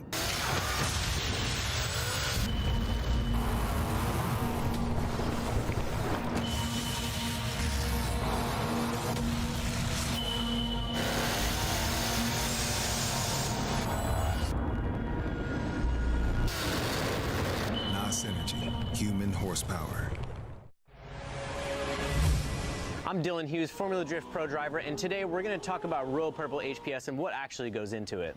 There's a lot of talk about additives, and Royal Purple has its proprietary Centerlick technology. It is fortified with a high level of zinc phosphorus anti-wear additive for exceptional protection against heat and wear. Its high film strength improves sealing between the piston ring and cylinder wall for maximum horsepower and torque. Royal Purple HPS, race car technology for the street.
Link ECU produces standalone engine management technology with a range of products that allow you to unleash the power of your engine.